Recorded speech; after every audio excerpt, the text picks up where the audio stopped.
গত 20 তারিখে অর্থাৎ আগস্ট মাসের 20 তারিখে আমরা কনস্টিটিউশন প্রোটেকশন ফোরামের পক্ষ থেকে একাধিক দাবি নিয়ে আমরা কলকাতায় একটা ধর্ণা মঞ্চের আয়োজন করেছিলাম। পুলিশকে যথারীতি একটা প্রোগ্রাম করতে গেলে যেই পদক্ষেপগুলো গ্রহণ করা দরকার হয় অর্গানাইজিং কমিটির পক্ষ থেকে আমরা সেই মতো জানিয়েছিলাম। পরবর্তীতে পুলিশ আমাদেরকে বাধা দেওয়ার চেষ্টা করে। বাধা দেওয়ার থেকে পুলিশের ওখানে ডিসি, এসি, ওসি র্যাঙ্কের, ইন্সপেক্টর র্যাঙ্কের অনেক অফিসার ছিলেন আর বিভিন্ন র্যাঙ্কিং অফিসাররাও উপস্থিত ছিলেন। সেই সময় যখন আমাদের বাধা দেয়, বাধা টপকে যখন আমরা এগিয়ে যাওয়ার চেষ্টা করছিলাম, এই মুহূর্তে আমাদের অনেক ফোরামের অনেক গুরুত্বপূর্ণ নেতৃত্বকে অ্যারেস্ট করেছিল, ধাক্কা দিয়েছে। তারপরেও আমরা বাধা অতিক্রম করে এগিয়ে যাচ্ছিলাম। সেই সময় ওই পুলিশদের মধ্যে থেকে দাঁড়িয়ে থাকা বা যারা আমাদেরকে আটকাচ্ছিল, ওই ভিড়ের মধ্যে থেকে একজন হলুদ টি শার্ট পরা ব্যক্তি এসে আমাকে আক্রমণ করে। আমার এই জায়গাটাতে প্রচন্ড আঘাতে ঘুষি মারে। জানি না তার ইন্টেনশনটা কি ছিল, কতটা সে আঘাত করার জন্য করেছিল। তবে আজকে আমার সন্দেহ হচ্ছে আমার উপর একটা প্রাণঘাতী হামলা চালানোরও অপচেষ্টা করেছে। তারপরে আমি সংবাদ মাধ্যমে বলেছিলাম যে হলুদ টি শার্ট পরা একজন,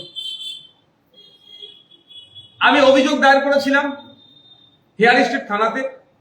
সে অভিযোগের কপিটাকে আমি আগে দেখিয়ে দিই। যে অভিযোগে আমি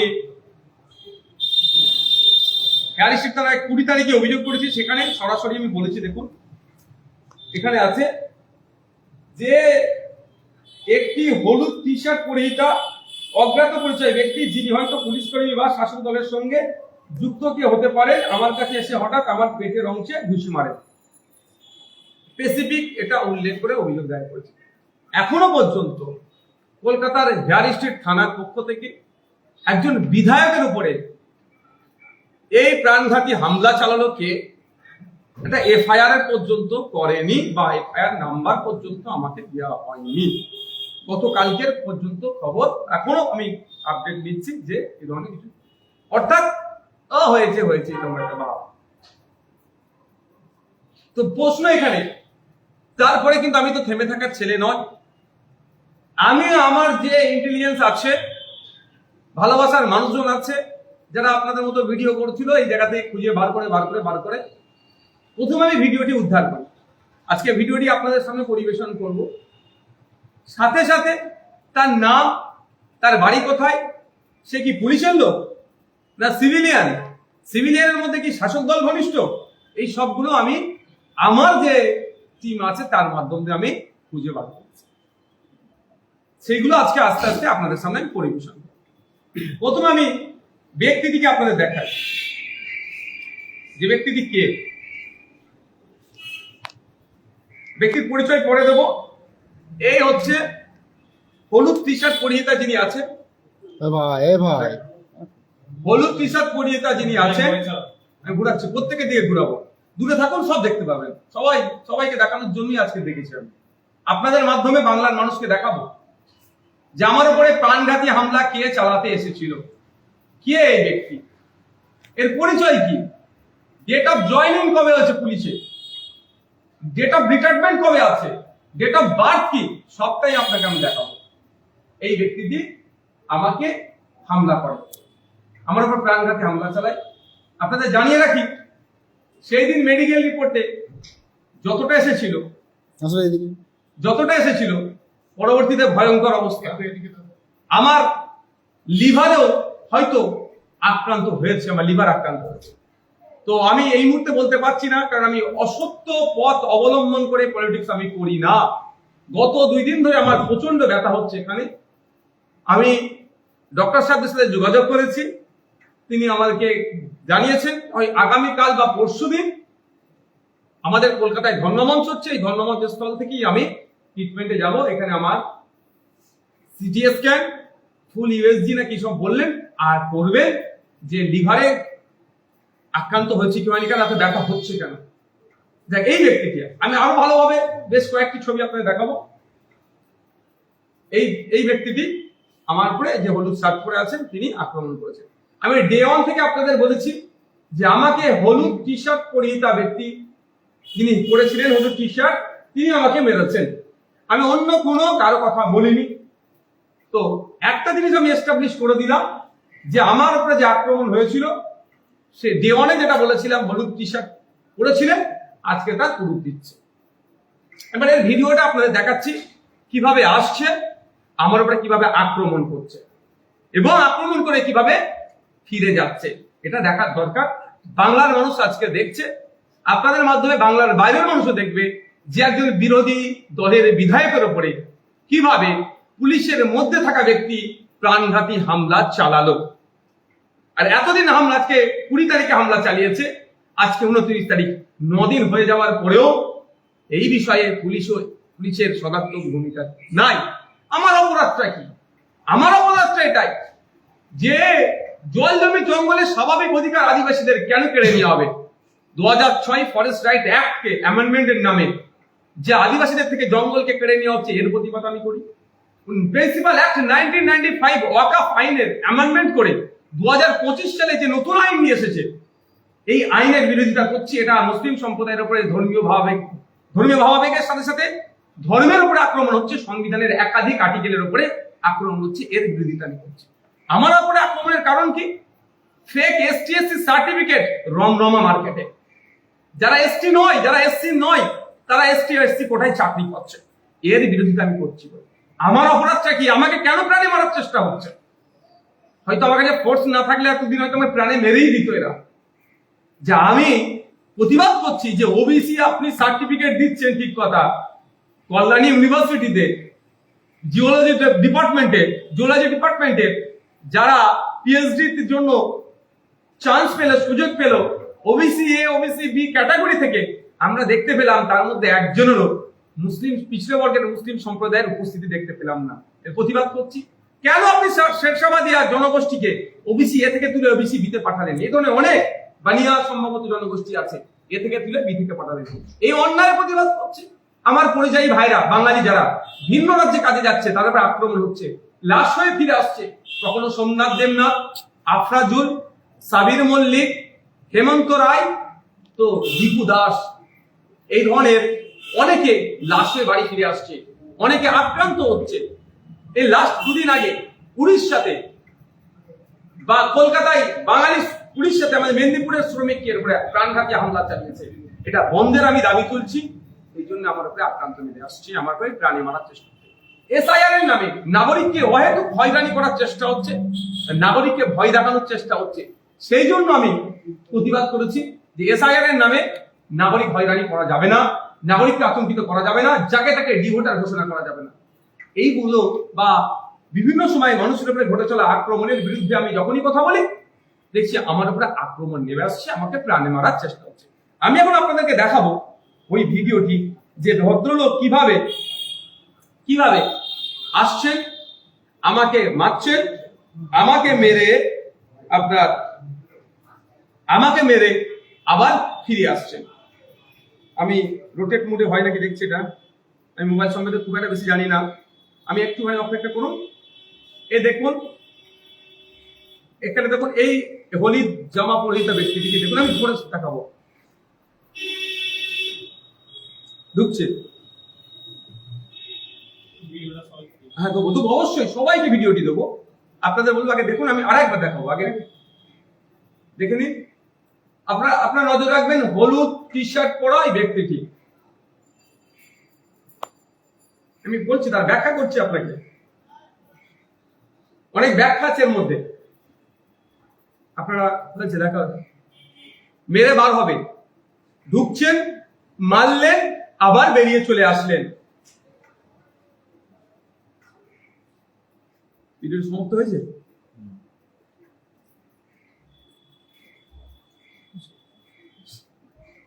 ভিডিওটি হয়েছে, ভিডিওটি দেব, আপনারা দেখবেন।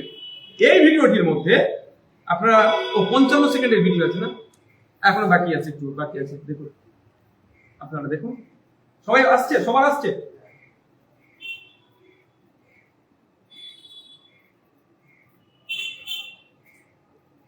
আপনারা ভিডিওটি দেখুন, তারপরে আমি ব্যাখ্যা মানে এনার যখন বার হবে এনার বডি ল্যাঙ্গুয়েজটা আপনারা একটু দেখবেন। যখন ইনি বার হবেন, এই ভদ্রলোকের নাম, ভদ্রলোকের ঠিকানা, ভদ্রলোক পুলিশ কি সিভিলিয়ান, সবটা আমি ডিসক্লোজ করব। রাজ্য প্রশাসন কি ঘুমাচ্ছে? একটা বিধায়কের উপরে প্রাণঘাতী হামলা চললো, তারপরে রাজ্য প্রশাসন নড়ে চড়ে বসলো না। এখন কি করছে? একটা এফআইআর পর্যন্ত করেনি, না খুঁজে পাচ্ছে না। যদি না খুঁজে পাই আমি খুঁজে দিচ্ছি। দেখুন এই ভিডিওটি আপনাদেরকে দেব। এই ভিডিওটি যখন দেব আপনারা দেখবেন ডিসি স্যার ওখানে উপস্থিত ছিলেন, সম্ভবত ডিসি 3। এই লোকটি ডিসি স্যারকে ঠেলে দিয়ে আমার উপরে যে আক্রমণ করছে। আমার সিকিউরিটি ছিল, প্রশ্ন করতে পারেন আপনারা যে তাহলে আপনার সিকিউরিটি কি করছিল? যখন দেখছে যে অশোক স্তম্ভ দিয়া স্ট্রাক চিহ্ন ডিসি তারা এসপি র্যাঙ্কিং তারা অফিসার হয় গ্রামীণ এলাকাতে, শহরে আমরা ডিসি যাকে বলি, বা সিপি র্যাঙ্কে যারা অফিসার হয়, তো যখন ঢুকছে ডিসি কে যখন ধাক্কা মেরে দিয়ে উনি ঢুকছেন, নিশ্চিতভাবে এরা ভেবেছেন যে সিভিলে থাকলে ওরা হচ্ছে সিপি হতে পারে বা মানে ওনার থেকেও বড় অফিসার। কারণ সাহস হয় না একটা কনস্টেবলের, একটা ওসি, একটা এসির, যেখানে ডিসি উপস্থিত থাকবে, এসপিরা উপস্থিত থাকবে। এনারা ভেবেছেন ইনার থেকেও বড় অফিসার, সেই জন্য হয়তো ধাক্কা দিয়ে এসে সাহেবের সাথে কিছু বলবে, ফলে যে আসছিল আটকায়নি। তার প্রমাণ আপনাকে দিচ্ছি যে আপনার ভিডিওটা যেটা দেবো দেখবেন, রাইট সাইডে ডিসি স্যার দাঁড়িয়েছিলেন, যে ডিসি স্যারকে ধাক্কা মেরে কিভাবে উনি আগিয়ে আসছেন। আমি আপনাদের একটু শুধু দেখিয়ে দিতে চাই।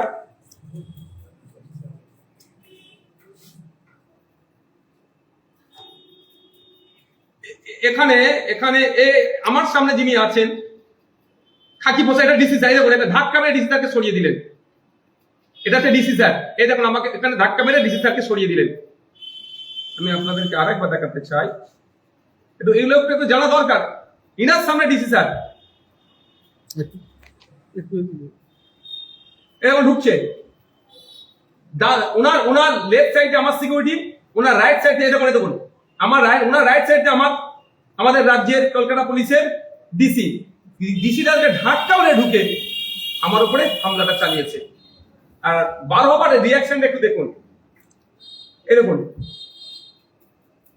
বার হবার একটু রিয়াকশনটা আমরা দেখতে চাইছি। দেখেন মুখটা দেখুন, দেখুন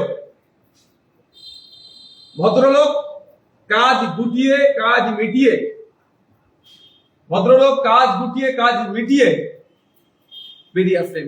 উনি যদি ওখানে ডিউটিরত অবস্থায় থাকেন তাহলে তো উনি বেরিয়ে আসবেন না। উনি যদি ওখানে ডিউটি করে গেলেন আমাকে ঘুষি মারতে হবে এই রকমের জায়গাতে, কেউ তো নিশ্চিতভাবে নির্দেশনা দেয়নি, বা নির্দেশনা দেয়নি কি দিয়েছে ইনার তৎক্ষণিক রিটার্ন আসাতে একটা সন্দেহ হয়ে যাচ্ছে। উনি যদি ওখানে ডিউটি থাকেন তো আমাকে আটকাবেন, আটকানোর দায়িত্ব ওনার থাকে। তার পরিবর্তে উনি মেরে আমাকে বেরিয়ে চলে আসলেন। এবার আমি উনার একটু ডিটেলসটা আপনাদেরকে জানাতে চাই, ভদ্রলোকের জানা দরকার। ইনার ফ্যামিলি না কালকে আবার প্রেস কনফারেন্স করে বলে আমার নামে, কারণ এখন তো মহিলাদেরকে দিয়ে প্রেস কনফারেন্স করিয়ে দিচ্ছে। এই ভদ্রলোকের নাম হচ্ছে প্রদীপ কুমার দে। এই ভদ্রলোকের নাম প্রদীপ কুমার দে, কলকাতা পুলিশের উনি একজন কনস্টেবল। উনার ডেট অফ বার্থ একটু জেনে নেওয়া দরকার। 28/1/1971 সালে উনার ভদ্রলোকের জন্ম। উনার গার্জেনের নাম ধীরেন্দ্রনাথ দে। উনার বাড়ি, প্রিন্টটা ছেড়ে গেছে রে বাবা, বলছি বাড়ির ডিটেলসটা বলছি, কারা প্রিন্ট করেছে। আচ্ছা, ওনার ডেট অফ জয়নিং 31/1/1995 সালে উনি কলকাতা পুলিশে জয়েন্ট হয়েছেন। ওনার ডেট অফ রিটায়ারমেন্ট 31/1/2031। এই ভদ্রলোকের কোয়ালিফিকেশনটা জানা দরকার। একটা এমএলএ কে এসে ভাট করে মারছে, প্রাণঘাতী হামলা চালাচ্ছে, ভদ্রলোক মাধ্যমিকের গন্ডি পার করতে পারেননি, ওনার একটা কোয়ালিফিকেশন, আর কতটা কম বলে অপমান ওনাকে করবো না। ফোন নম্বরটা দেবো না, ওনার সাথে আমার আইনি লড়াই হবে। ফোন নম্বর বললে কেউ ওনাকে ফোন করে ডিস্টার্ব করতে পারে, ফোন নম্বর কিন্তু আমার আছে। তবে একটা বড় টুইস্ট আছে এর মধ্যে। টুইস্টটা হচ্ছে, ঠিক আছে বলছি, টুইস্টটা হচ্ছে ভদ্রলোক অফিসিয়ালি এখন ভবানীপুরের আন্ডারে আছে, অফিসিয়ালি, কিন্তু ভদ্রলোক এখন ডিউটি সামলাচ্ছে বিহার স্ট্রিট থানাতে। এটা আমি ঠিক খুঁজে বার করতে পারছি না। অ্যাড্রেসটা প্রিন্ট করে আনতে বলো, নিচে থেকে দিয়ে দাও। ভবানী ভবনে ডিউটি থাকলো ভবানীপুর, ভবানীপুর, আমি এটা বলে দিচ্ছি একটু না। ভবানীপুর পুলিশ, যেটা সাউথ ডিভিশনের মধ্যে পড়ছে, ওখানে ওনার অফিসিয়াল অ্যাপয়েন্টমেন্ট লেটেস্ট যেটা আমাদের কাছে আপডেট আছে। কিন্তু উনি এখন উনি হেয়ার স্ট্রিটে কাজ করছেন। তাহলে কি কোনো একটা জায়গায় তো সন্দেহ হচ্ছে যে অন্য জায়গার অফিসারকে তুলে নিয়ে এসে এই জায়গায়, অন্য জায়গার পুলিশকে তুলে নিয়ে এসে এই জায়গায় আক্রমণ চালাও, বেটাকে প্রাণে মেরে দে, নালে অন্যতম একটা অঙ্গ তো লিভারকে ক্র্যাক করিয়ে দে, সাইড হয়ে যাবে যে ও আমাদের কেউ না। কোথায় ভবানীপুর সাউথ ডিভিশন, কোথায় সেন্ট্রাল ডিভিশন, এখানে খাতায় কলমেও প্রমাণ নেই। তাহলে পুলিশ মন্ত্রী কি করছেন? তার পুলিশ এসে আমাকে প্রাণে মারার সর্বোচ্চ চেষ্টা করলো, 9 দিন হতে চলেছে, কি করছেন? এবার তার অ্যাড্রেসটা আমি বলি, আমি এক্সাক্ট অ্যাড্রেস বলবো না, আবার কেউ ওটাকে ডিস্টার্ব করতে পারে। আমি ডিস্টার্ব করার পক্ষপাতী নয়, আমি আইনে লড়াই করার পক্ষপাতী। এই ভদ্রলোকের চাকদা থানার আন্ডারের বাড়ি, নদিয়া ডিস্ট্রিক্টের বাড়ি। দুটো বললাম, থানার নাম বললাম যে থানায় বাড়ি, আর কোন জেলাতে বাড়ি। চাকদা থানা, নদিয়া জেলাতে। এই আমি ডিটেলস তুলে দিলাম। আমার এখানে গুটিতে এক প্রশ্ন থেকে যাচ্ছে যে ওই ভদ্রলোককে ভবানীপুরে পুলিশ স্টেশনে যার ডিউটি, সে হেয়ার স্ট্রিটে এখানে আসলো কি করে? হেয়ার স্ট্রিটে তিনি ডিউটি সামলাচ্ছেন কিভাবে? খাতায় কলমে তো এখনো দেখতে পেলাম না। যদি আমি হেয়ার স্ট্রিটে অভিযোগ করেছি, অভিযোগ তো তার থানাতে আছে, কেন তার এফআইআর পর্যন্ত করা হলো না? এখন পর্যন্ত আমাকে এফআইআর কপি দেয়নি, জাস্ট আমার অভিযোগ নিয়েছে, রিসিভ দিয়েছে। এর বাইরে রাজ্যের একটা এমএলএ কে প্রাণঘাতী হামলা চালালো, এখনো পর্যন্ত আপনার কারা চালালো বা স্পেসিফিক আমি কি বললাম যে হলুদ শার্ট পরেছিল, সবই ওখানে তো হাজার হাজার হলুদ শার্টের লোক ছিল না, খুঁজে বার করতে পারলো না। এই পুলিশ ক্যালকাটা পুলিশকে স্কটল্যান্ড ইয়ার্ডের সাথে আমাদের মাননীয় তুলনা করেন। তাহলে স্কটল্যান্ড ইয়ার্ড এতটাই ব্যর্থ হয়ে গেল যে ওখানে যারা ছিল এবং খুন খেলে হয়েছে, পার্টিকুলার আমার অভিযোগে কিন্তু বলা আছে যে ওই জায়গাটির মধ্যে হতে পারে। তাহলে তার খুঁজে বার করলো না, না খুঁজে বার করার মধ্যে আমার তো কোনো জায়গাটা সন্দেহ লাগছে। সন্দেহটা এটাই যে তাহলে আমাকে মারতে, প্রাণঘাতী মারতে কারা পাঠালো? তদন্ত হোক, পুলিশ যদি তদন্তে ফেলিওর হয়, কোর্টের দরজা খোলা আছে, কোর্টে যাব, কোর্ট থেকে তদন্ত করব কে বা কারা আমাকে আমার উপরে প্রাণঘাতী হামলা চালানোর জন্য ওই অফিসারটাকে, ওই পুলিশ কনস্টেবলটাকে পাঠাবো। আর একটা মজার কথা শুনুন, এই যে কনস্টেবলের হচ্ছে এর এক্সাক্টলি কি বলতে পারবো না। আপনারা অনেকে খবর দেখিয়েছিলেন, মাদ্রাসার শিক্ষকরা প্রেস ক্লাবের সামনে বেশ কয়েকদিন ধরে ধর্নায় বসেছিল, রাত্রিরে তাদেরকে বন্দুক দেখিয়ে মারধর করে তুলে দিয়েছিল। তখন আমার বলেছিল যে একটা লম্বা সান্ডা লোক, খুব লম্বা চড়া লোক, গোপ আছে, সেই ছেলেকে বন্দুক বার করে দেখিয়েছিল। এটা হয়তো হতে পারে, আমি সেটা বলবো যে উনি এই ব্যক্তি। তো এর পাস রেকর্ড খুব একটা ভালো নয়, সন্দেহ হচ্ছে। দ্বিতীয় হচ্ছে কলকাতা পুলিশের বর্তমানে যেটা ওই করে রেখেছে গো, ওয়েলফেয়ার বোর্ড নাকি এটা আছে, এই পুলিশটা ওয়েলফেয়ার বোর্ডের নেতৃত্ব যারা আছে তাদের সাথে খুব ভালো দোহরম মোহরম অর্থাৎ ওয়েলফেয়ার বোর্ডের কাছে ইও একজন গুড কনস্টেবল হিসাবে পরিচিত। তাহলে গুড কনস্টেবলকে ভবানীপুর থানা থেকে পাঠিয়ে গেছে এই জন্যই যে হয়তো নওশাদ সিদ্দিকী, তাদের নজরে ব্যাড নওশাদ সিদ্দিকীকে প্রাণে মারো।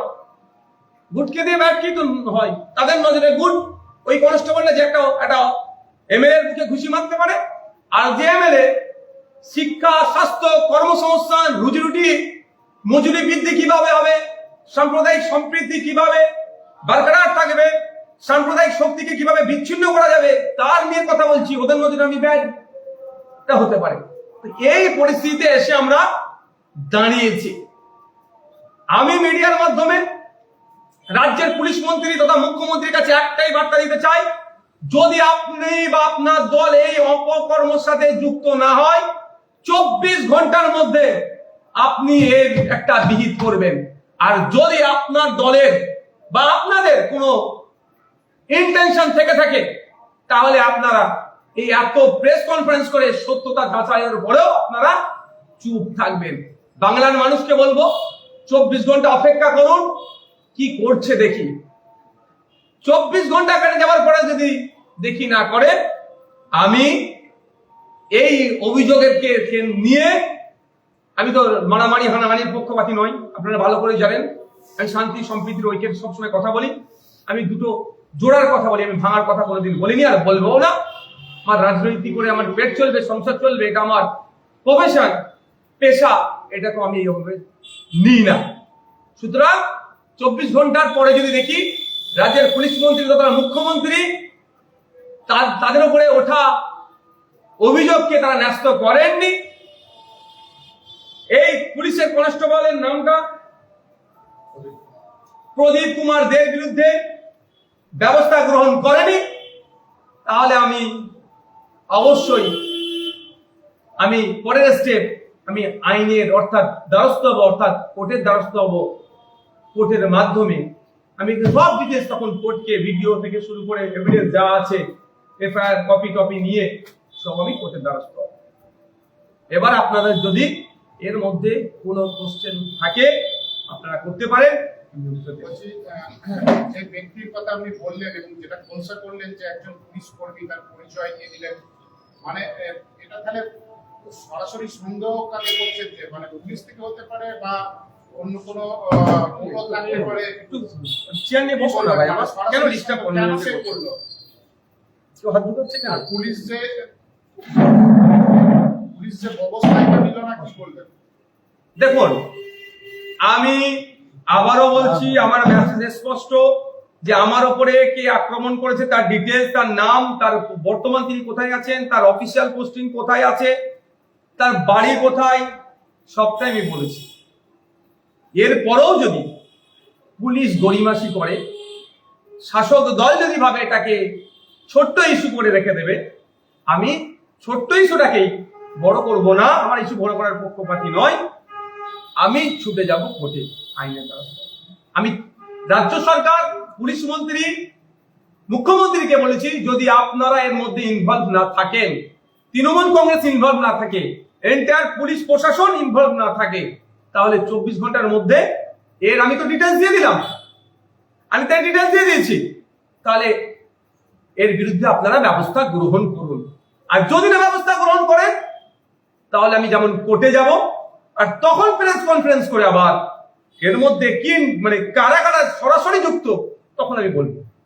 আপনি যে অভিযোগটা আনলেন তাতে তো মানে একটা বিরাট বিস্ফোরক ধরনের ঘটনা, মানে পুলিশের একজন কনস্টেবল পুলিশকে ফেলে দিয়ে গেল এবং একজন বিধায়ককে যেভাবে আঘাত করলো, এবং আপনি বলছেন প্রাণঘাতী হামলা, মানে অত লোকের মধ্যখানে, অত ক্যামেরার মধ্যখানে একটা বিরাট ষড়যন্ত্র এটা।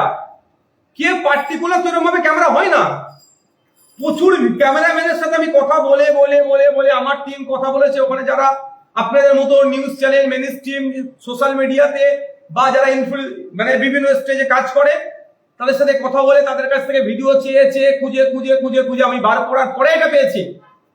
অত সহজ নয়, আমাকে অনেক কাজ করাতে হয়েছে। আপনি যেটা পেলেন, পুলিশ সেটা পেল না? পেয়েছে পুলিশ, আমিও বলছি পুলিশ পেয়েছে, দায়িত্ব নিয়ে আমি বলতে পারি। পুলিশ পাবে না? পুলিশ পাবে না এরকম কথা হয়? মমতা ব্যানার্জির ভাষায় স্কটল্যান্ড ইয়ার্ডের মতো এরা। কিন্তু সেটা চেপে গিয়েছিল। কেন? রহস্য থাকতে পারে, তদন্ত হলেই তো সত্যি উন্মোচন হবে, তদন্ত হলেই তো সত্য উন্মোচন হবে। ওই পুলিশকে কে পাঠিয়েছে, কার নির্দেশে এসছে, সবটাই বেরিয়ে আসবে। আপনি তথ্য দিলে যদি এটা পরিকল্পনামাফিক হয়, যদি এটা আপনার উপর প্রাণঘাতী হামলা করার পরিকল্পনা হয়ে থাকে, তাহলে কারা করে থাকতে পারে, কারা করে থাকতে পারে? দেখুন, এটা তদন্ত সাপেক্ষ। এর সাথে পুলিশ সরাসরি যুক্ত না শাসক দল সরাসরি যুক্ত, এটা তদন্ত সাপেক্ষ। সেই জন্যই ওকে হেফাজতে নিয়ে 24 ঘন্টা টাইম দিচ্ছি। শাসক দলের পক্ষ থেকে যিনি পুলিশ মন্ত্রী আছেন, শাসক দলের পক্ষ থেকে যিনি মুখ্যমন্ত্রী আছেন, 24 ঘন্টা টাইম দিচ্ছি। যদি এটাতে আপনাদের রাজনৈতিক কোনো খারাপ অভিসন্ধি না থেকে থাকে, আপনারা তো খুঁজে পাচ্ছিলেন না, আমি খুঁজে দিলাম। বর্তমানে উনি কোথায় আছেন, ওনার অ্যাকচুয়াল পোস্টিং কোথায়, উনি কোন র্যাঙ্ক আছে, একজন কনস্টেবল, কবে জয়েনিং করেছে, কবে তার রিটায়ারমেন্ট, সবটাই আমি বলে দিয়েছি। ব্যবস্থা গ্রহণ করুন। যদি 24 ঘন্টার মধ্যে ব্যবস্থা গ্রহণ না করে, পরের প্রেস কনফারেন্স করে আমি আপনাদেরকে আবার আমি বলবো। এটা এখন হালকাভাবে চলে গেল, বড় যদি জনসমাবেশে আপনাকে দেখা যায়, সেক্ষেত্রে আরো যে বড় হামলা হবে না তার কি গ্যারান্টি? আমার ইতিপূর্বে তো হয়েছে, প্রাণঘাতী হামলা চালিয়েছে 6 লেনে।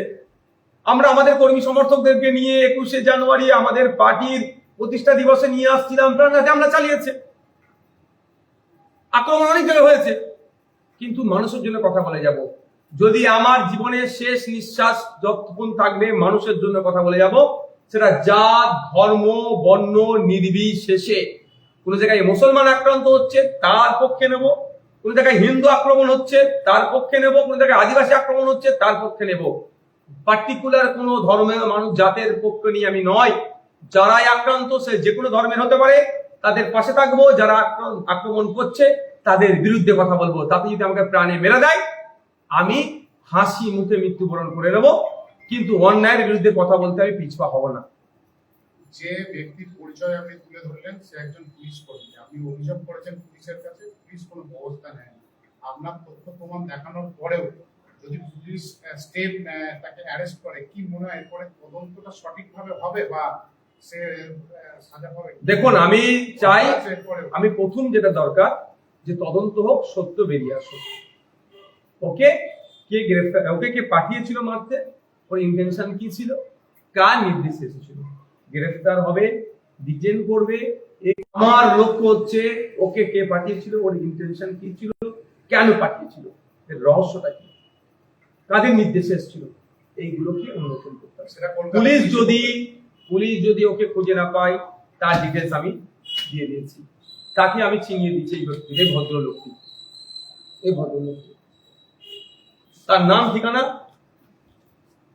কোন পোস্টে আছে, কনস্টেবল, সবটা দিয়েছি। এরপরেও যদি না খুঁজে পাই, কোর্টে যাব। যদি তদন্তের গতি ঠিকঠাক না হয়, আপনার কথা অনুযায়ী কত গ্রেফতার করলো, তদন্তের গতি ঠিক করছে না, আইনের দরজা খোলা আছে। আমাদেরকে অন্যায়ভাবে, অনৈতিকভাবে, অগণতান্ত্রিক ভাবে আমাদের ডেমোক্রেটিক রাইট এক্সারসাইজ করতে দেয়নি। আমাদেরকে তুলে নিয়ে গিয়ে 24 ঘন্টার মতো আমাদেরকে আটকে রেখেছিল জেলে। 24 ঘন্টা আমাদের আটকে রেখেছিল। পরে আইনের চর খেয়ে মুখ ফুলিয়ে বাড়ি গিয়েছে পুলিশ প্রশাসন। আমরা বুক ফুলিয়ে বাইরে বেরিয়ে মালা করেছি। সুতরাং আইন জিন্দাবাদ, আইন বিচার ব্যবস্থা জিন্দাবাদ। তো আইনের প্রতি ভরসা রেখে আইনের ব্যবস্থা নিতে হবে। এই ধরনের ঘটনা বহুবারই ঘটেছে, সেক্ষেত্রে দেখা যাচ্ছে পুলিশ যেভাবে সক্রিয়ভাবে ভূমিকা পালন করতে দেখা যাচ্ছে, কিন্তু আপনার ক্ষেত্রে দেখা যাচ্ছে পুলিশ সক্রিয়ভাবে ভূমিকা পালন করছে, এর কারণটা কি? আমার বিরুদ্ধে সক্রিয়, আমাকে আক্রমণের ক্ষেত্রে সক্রিয় এরা, কিন্তু কে আক্রমণ করলো তদন্তের ক্ষেত্রে এরা নিষ্ক্রিয়। নিশ্চিতভাবে এদের হয়তো আসেনি, এরপরে আসবে, আর না আসলে আরো খোলাসা হবে। আমি তো ছেড়ে দেওয়ার ছেলে নয়, অন্যায়কে প্রশ্রয় দেওয়ার ছেলে নয়। আমি আমার দলের লোক অন্যায় করলে তাকে ছাড়িনি। আমাদের পার্টির গাইডলাইন এটাই, অন্যায়কারীকে কোনোভাবেই ছাড়া হবে না। প্রশাসনের থেকে যাদেরকে জনগণের ট্যাক্সের টাকা যাদের মাইনে দেওয়া হচ্ছে এলাকাকে সুরক্ষিত রাখার জন্য, প্রত্যেকটা এমএলএ যাতে সুরক্ষিত থাকে, প্রত্যেকটা নাগরিক যাতে সুরক্ষিত থাকে, তার জন্য মাইনে দেওয়া হচ্ছে। ওই বর্দিটা যে পড়ে আছে, খাকি বর্দি বা সাদা পুলিশ কলকাতা বুঝে যে ড্রেস, এর ওই ড্রেসটার জন্য জনগণের ট্যাক্সের টাকা থেকে দেওয়া হচ্ছে। তারা যদি নাটক করে, এই ড্রেস পরে কারো চাটুকারিতা করে, তার বিরুদ্ধে তো লড়াই চলবে ভাই। বিভিন্ন সময় আমরা দেখেছি কেউ ফেসবুকে পোস্ট করলে একদিনের মধ্যেই তার বাড়িতে নোটিশ চলে যায়, কিন্তু আপনি এক সপ্তাহ হয়ে গেছে অভিযোগ করেছেন, এখনো পর্যন্ত এই নিয়ে কোনো রকম পোস্ট বা কোনো রকম এক সপ্তাহ কোথায়, আজকে 9 দিন হচ্ছে, আজকে 9 দিন চলছে, ঘটনা হচ্ছে, অভিযোগ হয়েছে, কোথায় এখন? বিরোধী বলে হয়তো ওদের ইন্টেনশন খারাপ ছিল, কিছু কি ইন্টেনশন ছিল 24 ঘন্টার পরেই জানতে পারবে, সেটা আবার ডিসক্লোজ করবো আপনাদের। শাসক দলের কিছু নেতা তারা বলছে বিরোধী রাজনীতি করলে অ্যারেস্ট হতে হবে, প্রতিবাদ মিছিল করবে, তার সঙ্গে এটাও বলছে যে নওশাদ একটু বেশি নাটক করছে। দেখুন একটা কথা বলি, শাসক দলের যে কথা বলছেন চরম অগণতান্ত্রিক কথা বলছে, এটা ডেমোক্রেটিক কান্ট্রি, এই ডেমোক্রেসিতে আমাদের এক্সারসাইজ করার পূর্ণ স্বাধীনতা আছে, আমার রাইট আছে, আমি প্রোটেস্ট করব। সেখানে বরঞ্চ ওই শাসক দলের ওই নেতাকে বলবেন যে শান্তিপূর্ণ একটা ধর্ণা মঞ্চকে আপনারা করতে দিলেন না, আপনারা কতটা আইনকে ভায়োলেট করলেন, করতে দিতে পারবে? ওটা নোংরামির কথা বলছে, তো ওই নোংরামি পলিটিক্স আমরা করি না। হ্যাঁ, আমরা যদি চৌরঙ্গি মোড়ে বই 3 দিন ধরে বসে থাকবো, চরম অনৈতিক কথা হবে তো আমাদের। কলকাতার সব থেকে ব্যস্ততম রাস্তার চৌরঙ্গি মোড়ে 3 দিন বসে থাকবো হয়?